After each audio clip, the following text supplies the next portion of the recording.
Right, good afternoon. Today we have a classic cocktail for you. It's the bee's knees.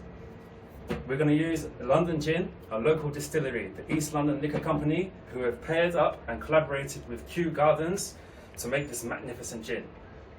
Two other simple ingredients. We're going to use a wildflower honey, a natural honey that protects and does not hurt the bees that they come from. So we're going to balance that with some fresh lemon juice. Here we go.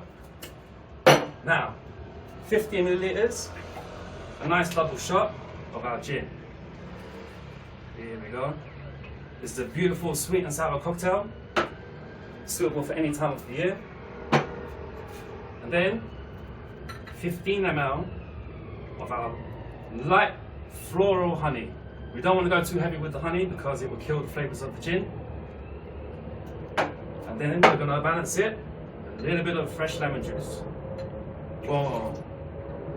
Here we go.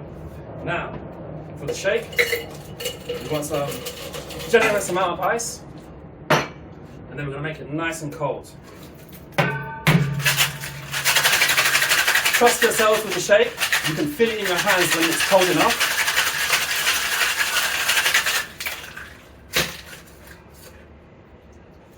Let's get all this lovely cocktail straight back into the shaker.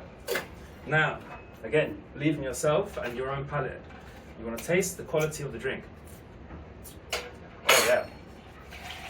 We're going to strain the pits out.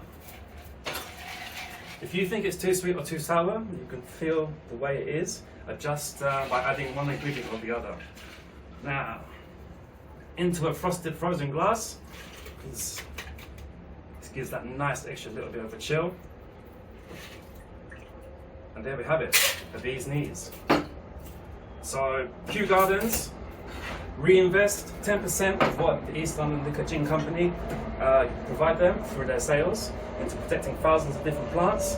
We're here at Natural Twist, we do the same. We're going to pair up with the bee charity in the link below, and we're going to give back 10% so we can drink and support the planet and protect our bees at the same time.